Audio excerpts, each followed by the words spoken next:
A oportunidade de mais uma vez louvar e glorificar o nome santo do Senhor na presença e na beleza da tua santidade. Amém? Amém. Nós estamos na presença de um Deus grande, irmãos. Grande, grande, grande. Às vezes nós não conseguimos entender a majestade e o poder do nosso Deus. Essa semana foi uma semana abençoada pela palavra. Terça-feira nós falamos sobre o poder do amor. Falamos sobre o bom samaritano. Quinta-feira nós falamos sobre o poder da palavra. Falamos sobre a parábola do semeador. E hoje nós vamos falar sobre o poder da oração. Agora, amor, que sem amor de nada vale. Palavra, que há todo o poder e autoridade para mudar a vida do homem. E oração, que é a intimidade que Deus espera dos seus filhos. Amém? Amém. Deus me deu essa palavra que está no livro de 2 Reis. 2 Reis, capítulo 6, versículo 8 em diante. Aos que nos acompanham através do canal do YouTube, através do Facebook, em nome de Jesus. Se possível, pega o exemplar bíblico. Acompanhe em nome de Jesus. Eu sei que Deus tem algo para o teu e para o meu coração nessa noite. E nós sabemos que a palavra dele não volta vazia.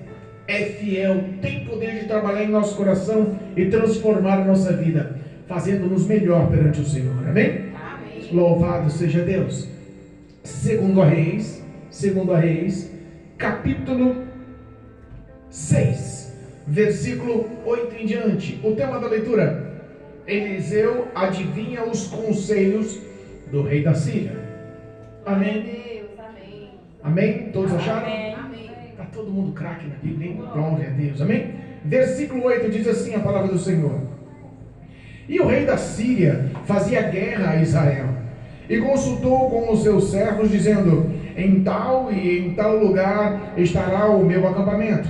Mas o homem de Deus enviou ao rei de Israel, dizendo: guarda-te de passar por tal lugar, porque os sírios descerão ali.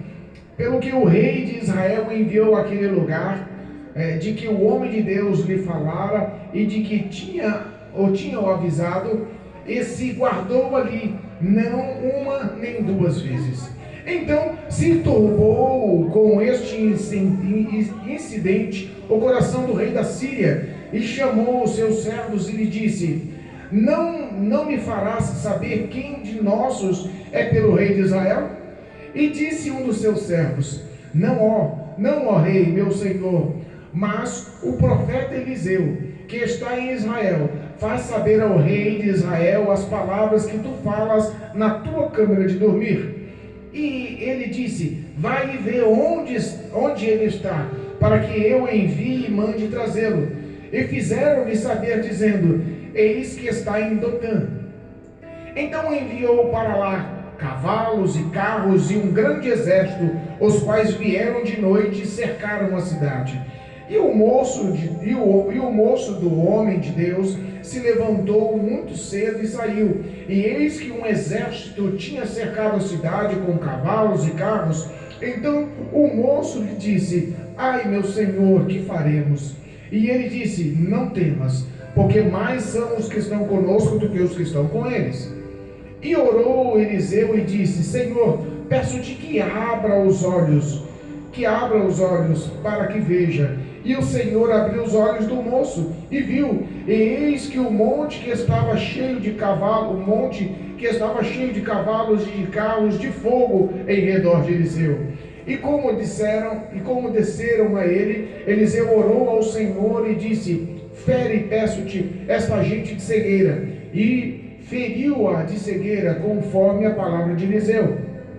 Então Eliseu lhe disse: não é este o caminho, nem é esta a cidade. Siga-me, e guiar-vos-ei ao homem que buscais. E os guiou a Samaria. E sucedeu que, chegando eles em Samaria, disse Eliseu: ó Senhor, abre a estes os olhos para que vejam. O Senhor lhes abriu os olhos para que vissem, e eis que estavam no meio de Samaria. E quando o rei de Israel os viu, disse a Eliseu: feri-los-ei, meu pai. Mas ele disse: não os ferirás. Ferirás tu, que tomastes prisioneiro com a tua espada e com o teu arco? Põe diante pão e água para que comam e bebam e vão para o seu senhor. E apresentou-lhe um grande banquete, comeram e beberam, e os despediu e foram para o seu senhor, e não entraram mais tropas dos sírios na terra de Israel. Amém? Amém. Louvado seja Deus. Podemos assentar. Às vezes nós lemos uma leitura um pouco mais extensa, mas é tão importante termos hábitos, termos o costume, termos verdadeiramente o desejo de ler a Bíblia. Nós temos um contexto aqui, irmãos, e até parece conto de Hollywood, né? Nós lemos uma história que parece uma história contada, formulada pelos grandes produtores e pelos grandes, nomes de Hollywood fazendo alguns filmes, mas não, isso foi fatos reais. Aconteceu. Irmãos, nós estamos falando de ações que realmente nós não entendemos, mas confiamos. Nós estamos falando da palavra de Deus de uma forma que nós possamos sentir que existe um mundo espiritual, que nós possamos entender que existe uma guerra, e essa guerra é espiritual aos nossos dias. Não era diferente no tempo de Eliseu, não era diferente com o povo de Israel, não era diferente, entenda. Nós temos aqui um contexto ao qual o profeta Eliseu, chamado por Deus, um homem aclamado, respeitado como um homem de Deus, ele tinha revelações de duas nações que estavam em guerra. A Bíblia fala que o rei Ben-Hadad, lá na cidade de Arã, lá no território sírio, era um dos reis mais poderosos, e o exército sírio era temido. Era um grande exército, poderoso exército. Estava lutando contra Israel. Estava batalhando, lutando em guerra contra o povo de Deus. Mas estratégias vinham dos céus. E às vezes nós não entendemos quando Deus faz e por que faz.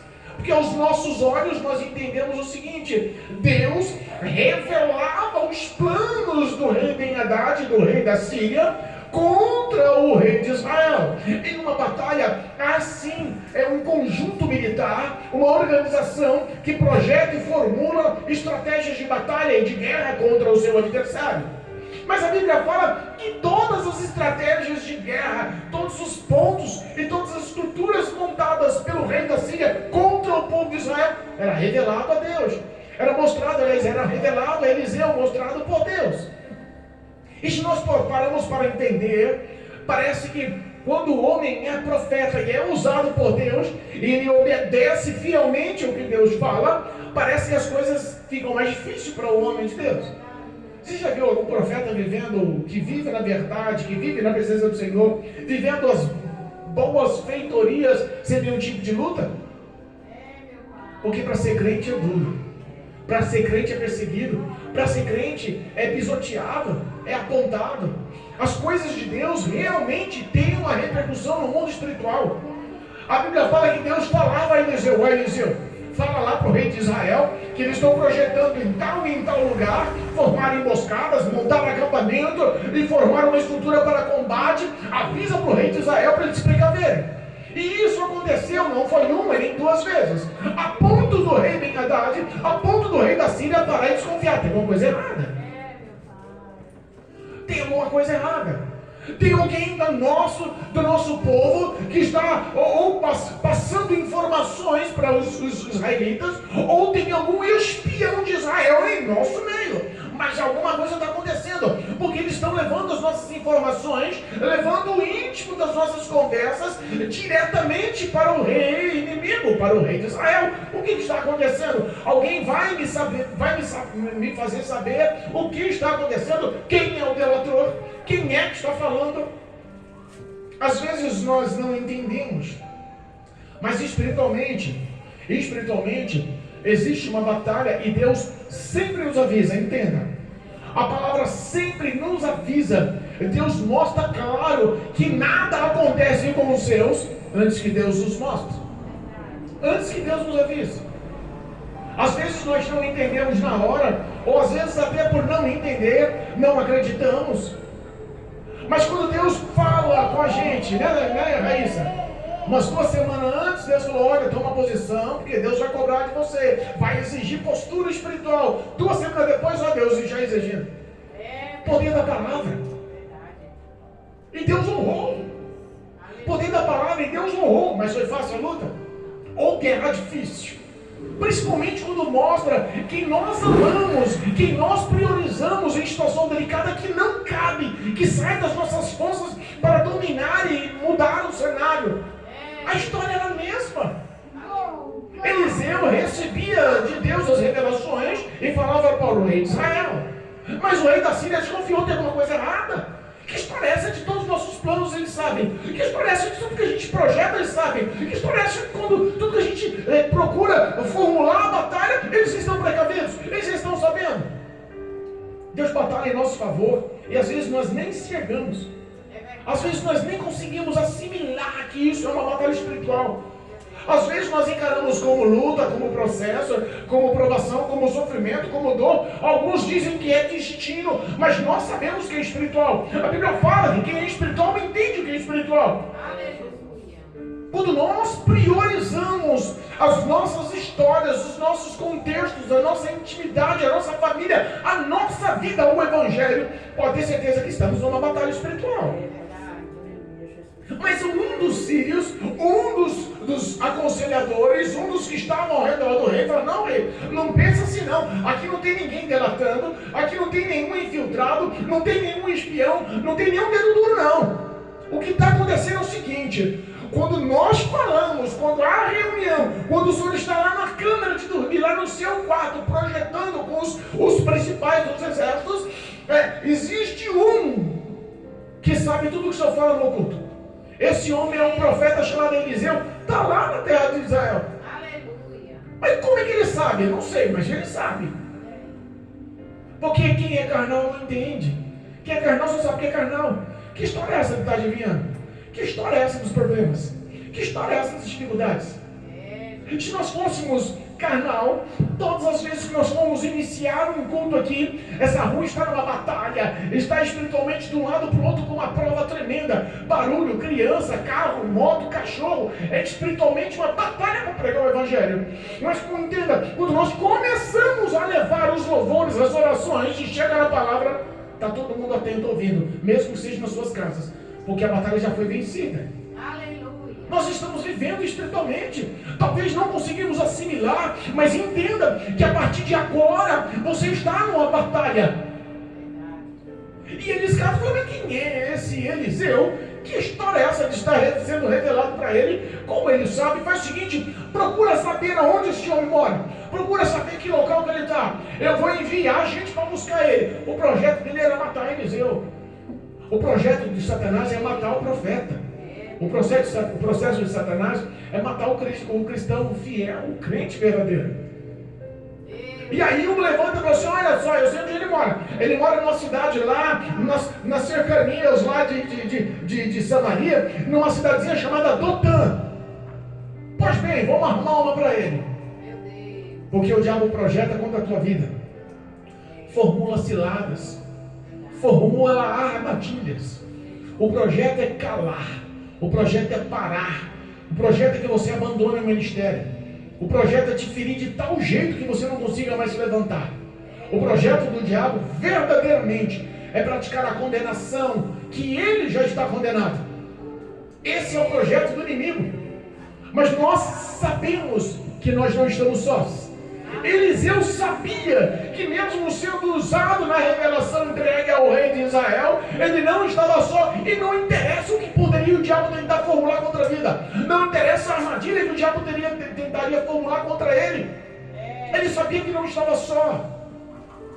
Mas existe um homem que estava sendo como aluno ensinado pelo profeta Eliseu, como sucessor do profeta por nome Geazi, e Geazi como um aluno sem entendimento. Talvez a sua fé não fosse tão grande, talvez a sua visão espiritual não tivesse sido aberta até aquele momento, mas nós sabemos que ele já tinha visto muitos sinais de muitos milagres pelo profeta Eliseu. Mesmo assim, andando com o profeta, vendo milagres, acompanhando, não tinha entendimento aberto, não tinha visão aberta. Acontece, infelizmente, nas igrejas dos dias atuais. gente andando com o profeta, gente ouvindo a palavra, gente congregando, gente cantando, pregando, gente com a vida litúrgica, ministerialmente falando, em dia, mas não tem a visão espiritual aberta, não enxerga esse perfil espiritual que está acontecendo. A Bíblia fala que Geazi, o aprendiz ou o moço do homem de Deus, o moço de Eliseu, acorda pela manhã. E quando ele acorda pela manhã, imagino eu, abre a porta para saber como é que está o tempo, como é que está o clima, não sei. A Bíblia fala que logo cedo ele acorda. Mas ele acorda e ele vê, não é a casa dele cercada, ele vê a cidade toda de Dotã cercada. Carros, cavalos e soldados para todos os lados. Se o projeto era contra um homem que estava recebendo a revelação, ou profeta, por que reservou toda a cidade? Por que cercou toda a cidade? O que tem a ver a cidade com a história de Eliseu? Porque o projeto do diabo é tentar te envergonhar. De qualquer jeito ele quer fechar o cerco. Ele quer trazer escândalo de alguma forma. E esse escândalo sim se enquadra no teu testemunho de vida, te envergonha e leva escândalo a muitos, a ponto de querer te fazer parar. Quantas pessoas você conhece que parou? Quantas pessoas que não aguentaram a aprovação? Quantas pessoas que quando começaram a sofrer perseguição por causa do evangelho, falaram assim, não, isso não é para mim não, esquece. Quando eu estava no mundo, estava bem melhor. Virei crente, parece que a situação apertou. Virei crente, parece que o desemprego veio, a doença bateu na porta, as brigas em casa não param, as necessidades, as contas, eu não sei o que está acontecendo, eu não quero mais saber disso não. Espiritual, provação espiritual, luta espiritual. Na parábola do semeador, era a semente que caía em meio às rochas, em meio aos pedregulhos. Tinha uma fina camada de terra, não se via o perfil. E a raiz não tinha profundidade. Então qualquer perseguição, qualquer aprovação fazia a pessoa desistir do evangelho. É a mesma situação. Satanás ele tem projetado contra a tua vida. A Bíblia nos ensina que ele está como um leão, bramando ao redor. Irmãos, leve isso a sério. Entenda.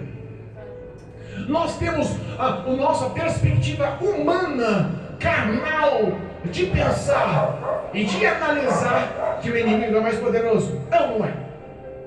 Porque quando nós vemos a dificuldade, o problema, quando nós vemos o exército do inimigo nos cercando, quando nós não vemos sair, quando nós vemos soldados armados e espiritualmente falando em carros e cavalos, pronto para atacar, nós olhamos o inimigo e falamos, meu Deus, e agora? Estamos perdidos. E Geazi fez da mesma forma, correu para dentro, chamou o profeta Eliseu e falou assim, ai meu Senhor, e agora o que será de nós? O profeta Eliseu tinha outra visão. O homem de Deus tinha outra perspectiva. A igreja tem que ter essa visão. A igreja tem que ter essa perspectiva. Irmãos, em nome de Jesus, entenda, a igreja do Senhor, que anda na presença do Senhor, ela não está só. Satanás insiste em falar que você está só. O diabo insiste em projetar na sua mente que você não é vista, que você não é acompanhada, que as suas lutas são só tuas e que o destino é a derrota. O profeta Eliseu olha para Geazi e fala assim, tenha calma. Mais numerosos, olha só, não tenha medo não, porque nós estamos protegidos, mais numerosos são os que estão conosco do que os que estão com eles. A visão espiritual do profeta estava aberta. A intimidade, a proximidade que Deus tinha com Eliseu é a mesma proximidade que Deus tem para com os santos, lavado e remido no sangue do Cordeiro, que vive e pratica essa palavra, que tem relacionamento de oração, tem relacionamento com a Bíblia, que tem relacionamento com amor, com a santidade, que busca o Evangelho de Espírito e de verdade. Não mudou. Existe profetas Eliseu nos dias de hoje. Existe homens e mulheres sinceros nos dias de hoje. Existem pessoas que buscam o Senhor em Espírito e em verdade. O Deus poderoso não mudou. Ele é o mesmo. O entendimento de Geazi estava fechado pelo medo. E o profeta Eliseu falou, vou parar, não tenha medo não. Nós estamos cercados e protegidos e os nossos são muito mais numerosos. Não tem como eles nos alcançarem. E aí a Bíblia fala que Deus, ouvindo a oração do profeta, ouvindo o pedido do profeta, a primeira oração de Eliseu. Irmão, é bom ter intimidade com Deus, né? É bom quando ora a raiz e a cura chega. É ou não é? É bom quando você estende a mão, não precisa nem estar de perto, mas pela fé. Espírito de Deus, faz o que eu não posso. O milagre está nas tuas mãos. É bom quando você ora e Deus responde. Irmãos, se nós vivemos na presença de um Deus vivo, Ele tem recompensa para nós. Vivamos o Evangelho de verdade. Não brinquemos de crente. A Bíblia fala que o profeta ora e fala: Senhor, abre a visão dele, faz ele enxergar, mostra para ele quantos são os que estão ao nosso favor.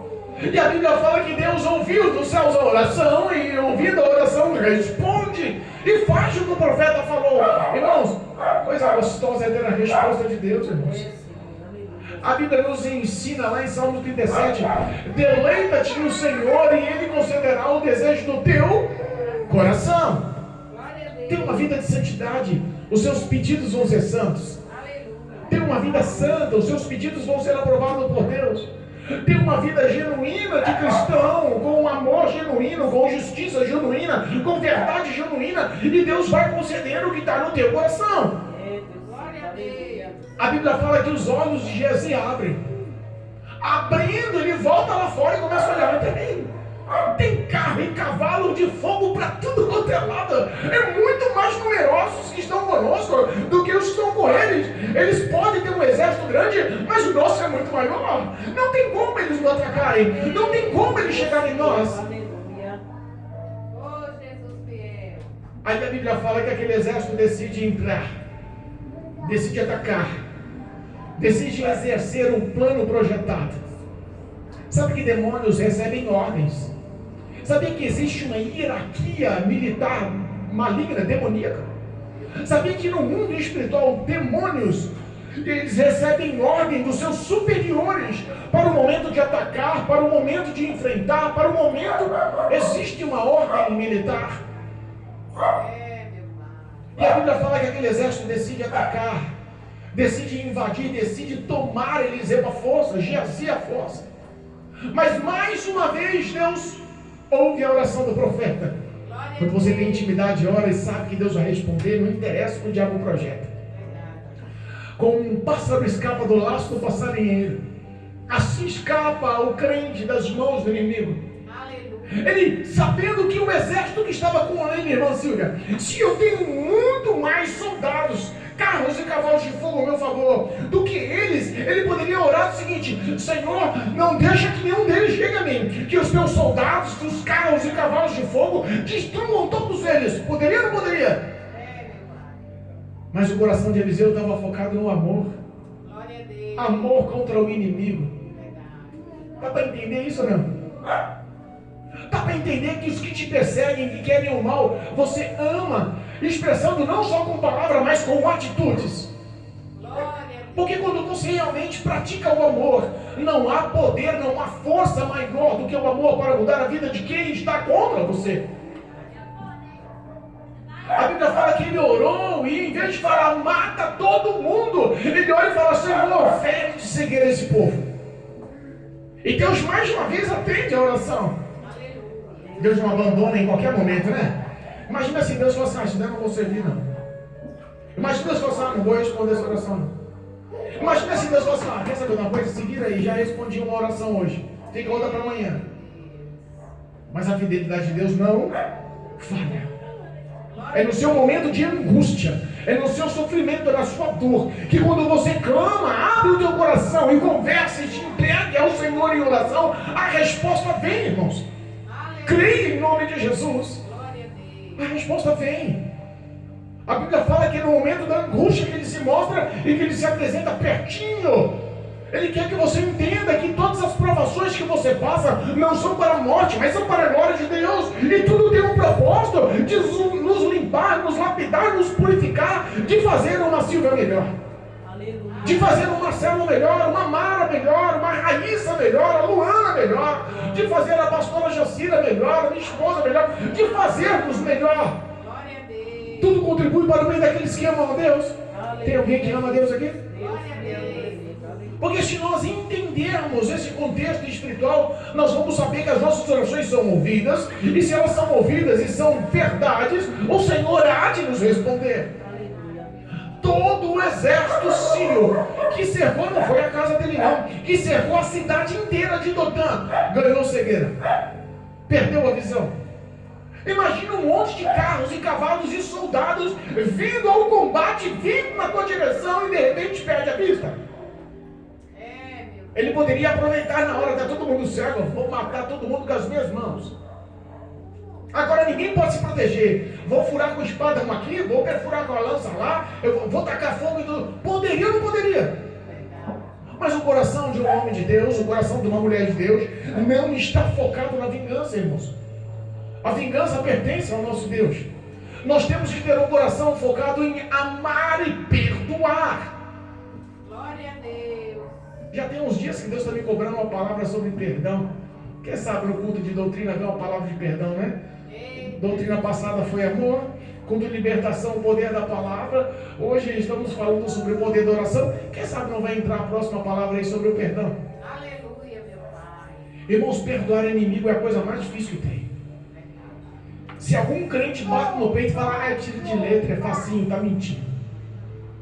O nosso sentimento grita por dentro. A nossa razão grita por dentro. Sabe, nós somos carne. Eliseu tinha todos os motivos para se vingar de um ataque de repentino. Ele simplesmente obedeceu a Deus e revelava ao ponto, porque Deus mandou. Podemos pensar, Deus colocou Eliseu numa fria, né? Olha o que Deus já aprontou para Eliseu. Tudo o que acontece na vida do crente, tudo o que acontece na vida do fiel, tem um propósito. O propósito de Deus é alcançar o máximo de vidas possível com a sua palavra. Com a tua graça, com a tua misericórdia, com a tua redenção. Glória a Deus. Se Eliseu tivesse o propósito de se vingar, todo mundo cego, seria fácil. Mas o projeto de Eliseu era amar. E ele cata a expressão, peraí, pessoal. O que vocês procuram, quem vocês procuram, não está aqui não. Vocês erraram de cidade. Quem vocês procuram não sou eu não tem ninguém aqui em Dotã que vocês procuram não. Quem vocês procuram, eu vou levar vocês até onde quem vocês procuram. Me sigam. Imagina um batalhão. Imagina centenas ou milhares de soldados a pés de carros e cavalos, todos cegos. Como é que Eliseu levou um povo desse cego de uma cidade para outra? Será que a gente não entende? Mas as provações são duras. Mesmo ele querendo fazer o bem, ele se responsabilizou por cada um para levar e guiar cada um daqueles soldados até o território, até a terra, até a cidade de Samaria. O povo onde estava o povo de Israel. Eu imagino que não deve ter sido fácil. Eu imagino que não deve ter sido uma caminhada de 15 minutos. Eu imagino que deve ter sido árduo.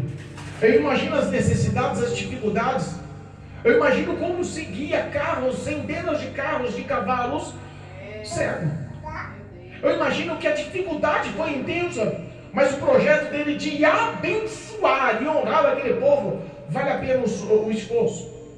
E abençoar e honrar quem quer te ferir, quem quer te matar, é difícil, mas é possível. Uma vez Pedro, conversando com Jesus, faz a pergunta: Senhor, até quando, ou até quanto eu devo perdoar o meu inimigo, aquele que me ofendeu? 7 vezes no dia, tá bom? E já falou se acabando 7 vezes, é muito, né? Jesus olha e diz: não, 7 não, 70 vezes 7 por dia. É um número praticamente impossível. Então o propósito é amar e perdoar sempre. Às vezes nós não conseguimos compreender que tamanho amor é esse? Porque nós olhamos para nosso raciocínio pessoal e nós cogitamos, estamos certos, o nosso inimigo está errado, que caia sobre nós as bênçãos e que caia sobre os nossos inimigos o castigo. Não é assim que pensamos? Ou só eu que penso assim? O nosso pensamento humano é esse, mas os olhos de Deus são diferentes. Porque o que ele nos tem por filhos, olhando os ímpios e os que estão como inimigos, ele tem também por filhos. Não faz acepção de pessoas. Ama todos. Cristo padeceu na cruz do Calvário e por suas pisaduras fomos sarados. Só para o povo de Israel? Alcançou nós, gentios. Alcançou os confins da terra. Alcançou quem não tinha méritos, honra nenhuma, feitos obras nenhuma. Alcançou nós, pecadores. A graça e o favor, a misericórdia, o amor, a compaixão de Cristo na cruz do Calvário fez-se como nós um canal e uma linha para aproximar o homem de Deus.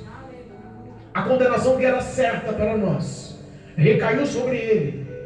Ele não faz acepção de pessoas, ele ama cada um dos que estão presentes, ele ama cada um dos que estão nos ouvindo nessa hora, ele ama cada um dos que estão nos acompanhando pelo YouTube e Facebook. Ele não faz acepção de pessoas. Pastor, mas você não sabe quem eu sou, mas Jesus sabe. Você não sabe o que eu fiz, mas Jesus sabe. E o amor dele é infinito. Não interessa o que a mídia hoje, todos os meios de comunicações, a internet, televisão, rádio e muitos outros meios de comunicações nos jogam para um perfil lutar um contra os outros. Meu Deus. É ou não é? Nós vemos isso em todos os aspectos da sociedade. Mas nós vemos que os olhos de Deus vêm de outra forma. A expectativa de Deus é outra expectativa. E Ele espera esse bom testemunho, essas boas obras de nós crentes, para realmente ressaltar quão grande é o amor de Jesus, mesmo que seja através dos nossos inimigos. Chega aí em Samaria, o rei de Israel, eu imagino aquele montão de carros e cavalos e soldados reunidos no centro de Samaria. Eu imagino o rei de Israel pegando todo o seu exército e cercando em ponto estratégico. Eu imagino a tensão que estava naquele lugar. Eu imagino o temor que estava no coração do rei de Israel. A Bíblia fala que mais uma vez Eliseu ora. Mais uma vez as suas orações são ouvidas. O poder da oração. E quando ele ora, em vez de ele orar para um estilo de submissão, colocando eles como escravos ou como dependentes do povo de Israel, ele ora o seguinte: Jesus, abre a visão desse povo para que eles vejam. É tudo oposto, né? Parece que o caminho do cristão é a contramão do que a sociedade, do que o mundo, e de que todos que estão aí na impiedade acham. O que é certo, e nós vamos fazer assim, olho por olho, dente por dente. Não vem com uma pedra que eu vou com uma marreta, e não puxo uma faca que eu saco uma arma. E se falar, eu falo abecedário, a coisa é minha de vingança. É, meu pai.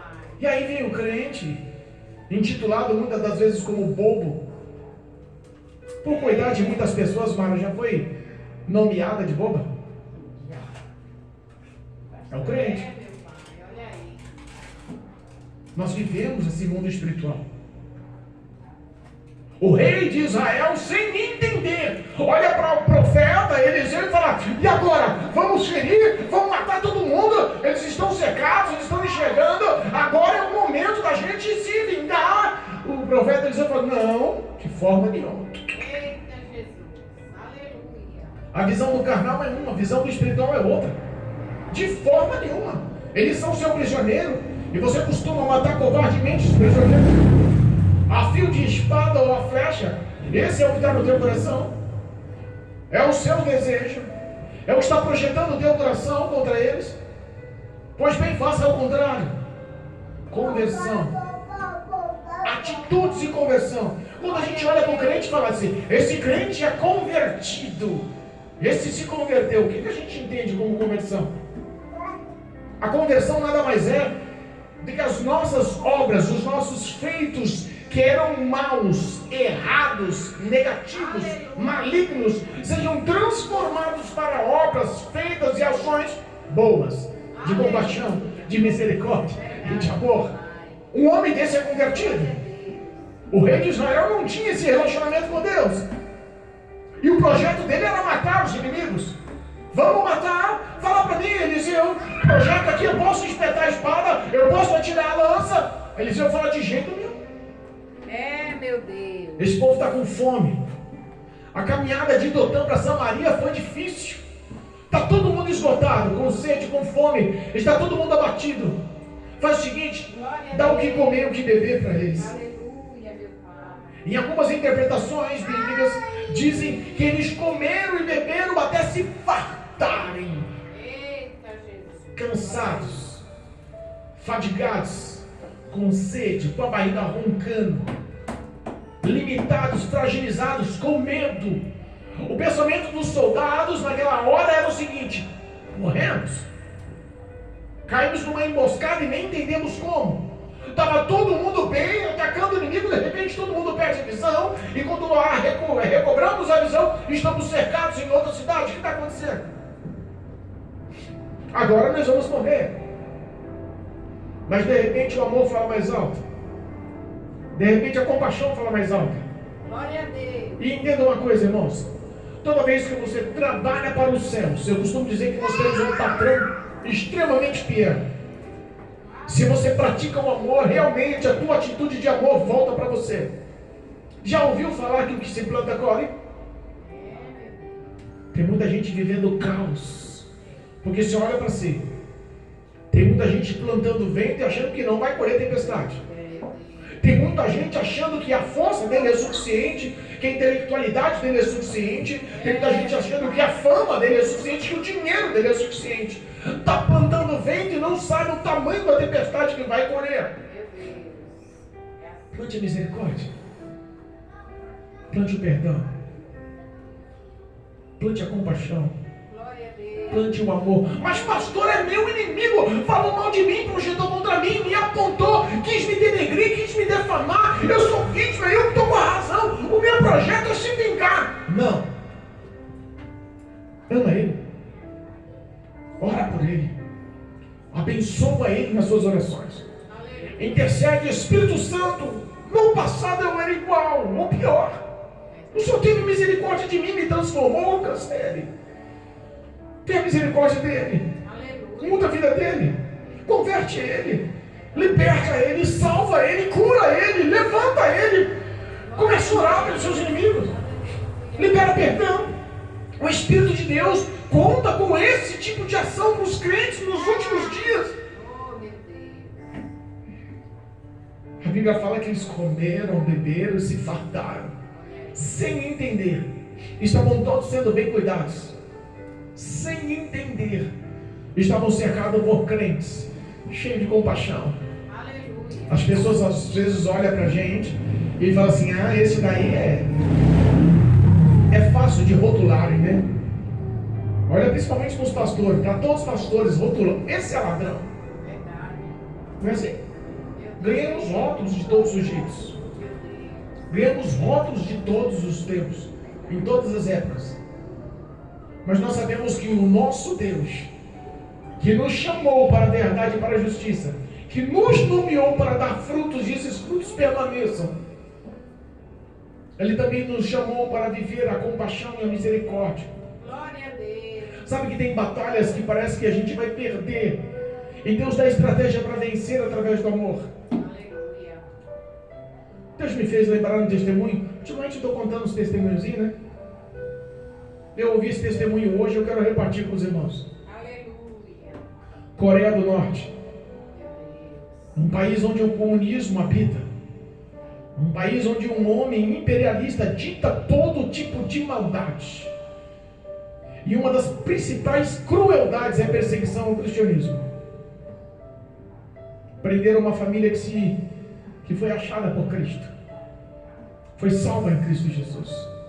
Que tinha o Espírito Santo no coração, que tinha o nome escrito no livro da vida, que estava pleno no Senhor. Prenderam aquela família. E foi levado à sentença. A sentença era única: morte. Aí cavaram um grande buraco. Colocaram o pai de família, colocaram a mãe de família, colocaram os filhos daquela família dentro daquele buraco. Jogaram uma camada de areia e colocaram eles. E falaram: vocês só vão sair daí se negar Jesus. As crianças pequenas se apoderaram do medo e do temor. E olhavam para o pai e para a mãe e falavam: papai, Nega Jesus, a gente não quer morrer. Tem prova que você não entende. Tem prova que é muito mais forte do que a gente possa entender. E começaram a falar: papai, nega Jesus, mamãe nega Jesus, nós vamos morrer. Daqui a pouco a mãe interrompe as crianças e fala: filhos, calma, não precisa ter medo. Daqui a pouquinho nós vamos ser recebidos no céu e abraçados por Jesus, e vamos conhecer a sua plenitude. E aqueles soldados lançaram as terras e as areias e enterraram aquela família viva. E quando estavam enterrando, todos eles começaram a cantar os louvores. Todos eles começaram a glorificar a Deus no momento da morte. Sabe qual o significado de louvor? Recebendo terra no rosto, de louvor sendo soterrado, de louvor sendo morto, asfixiado. O bom testemunho e a glorificação da vitória na batalha. Como assim, pastor? Eles ganharam, foram mortos, enterrados, vivos, marido, esposa, filhos, e você fala que eles venceram? Venceram. O ato do louvor, no momento da morte, fez todas as testemunhas e todos os soldados que estavam ali, no país comunista, com risco de morte e prisão, fez todos eles se converterem ao Senhor. Batalha vencida, guerra vencida. O amor pleno sendo pregado, o amor pleno sendo expressado, derruba qualquer coração de pedra, converte qualquer má obra, liberta qualquer homem em qualquer ação maligna e leva o homem para o céu junto de Deus. Pratique esse amor. Encerrando, e o horário se foi. Oh, glória. O versículo 23 da leitura oficial diz assim: e apresentou-lhes um grande banquete. O profeta falou para dar pão e água. O rei falou: já que eu vou fazer bem feito. Não deu só pão e água, fez um grande banquete. Eu imagino o que comer, o que beber, as carnes, as sobremesas, o grande banquete que foi realizado para aqueles soldados inimigos. Quando você amar, não ame pouco não. Sabe por quê? Porque quem muito pecou, muito é amado. Se você se intitula um pecador, e teus pecados são constantes, se você luta contra esses pecados de verdade, pode ter certeza que você é perdoado. Aleluia. E pode ter certeza que você é muito amado por Deus. Eles ofereceram um grande banquete, e depois que comeram, beberam, a Bíblia fala que eles se despediu. Como é que despede de uma pessoa que é seu inimigo, quer te matar? E ao mesmo tempo você recebe o que comer e o que beber e carinho. Não vai dar só pão e água não. Põe uns pedaços de carne aí, faz umas sobremesas bacanas, põe vinho e põe. Vão servir esse povo à vontade. Quando você se sente acolhida pelo amor, muda a sua vida. Sabe o que aconteceu? Formou comunhão e união. Glória a Deus. Eles se despediram como grandes amigos. O profeta, no mínimo, eu imagino o profeta Eliseu orando e abençoando. Vai com Deus. Que as suas obras daqui em diante sejam outras. Que Deus te alcance e se revele com amor e compaixão sobre a sua vida. Sabe que o seu inimigo pode ser seu melhor amigo. Sabe aquele que projeta contra a sua vida pode ser aquele melhor intercessor que você tenha perante Deus. Sabe aqueles que projetam o mal contra você, pode ser esse que projeta o mal contra você, que você venha de braços dados para a igreja, glorificando a Deus e cantando louvores na rua. Aleluia.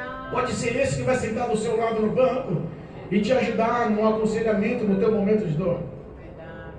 Eles se despediram e eles voltaram para Samaria, voltaram para Síria, para a cidade de Arã. Aleluia. E a Bíblia fala que aquele povo, aqueles soldados, aquele batalhão, carros, cavalos, todos os soldados armados e preparados, nunca mais invadiram a Síria. Ganhe o seu inimigo para Jesus. Ore por quem te persiga. Perdoe quem te ofende e te magoa. Ame aquele que te odeia. Eita, Jesus. Eu fico imaginando o que seria de mim se não fosse a misericórdia de Deus. O que seria de mim, que peco todos os dias, se não tivesse encontrado essa tão grande compaixão, essa benevolência de Deus em minha vida? Satanás já teria me engolido vivo, me condenado ao inferno. Eu convidei hoje um grande irmão em Cristo, um evangelista que está afastado. Eu fui pastor dele por 1 ano. Hoje está afastado e vivendo o pecado. E eu chamei ele hoje com todo carinho, falei para ele: olha só, quem vos fala não é maior ou melhor. Quem fala com você é um pecador, cheio de falhas e defeitos. Mas no meio deste pecador existe a graça de Deus que atua e quer voltar a atuar na sua vida, porque Ele te ama. O Espírito de Deus não abriu mão de você, e o sentimento, o amor, o projeto, os planos dele não mudou sobre a sua vida. Venha para a igreja. Uma hora se der eu vou visitar. Não. Você não é visitante, você é filho. Filho não entra na casa do pai como visita. Você é amado, tem o seu lugar na igreja. Não veio, mas a semente foi plantada. Lembra da parábola da semente? Irmãos, vivamos esse evangelho de todo o coração. E saia daqui sabendo que Jesus te ama e quer que esse amor que reflita na sua vida seja espelhado na vida do próximo, em nome de Jesus. Amém? Amém. Você não está só. Você não está só. Louvado seja Deus. Amém? Glória a Deus. Glorifique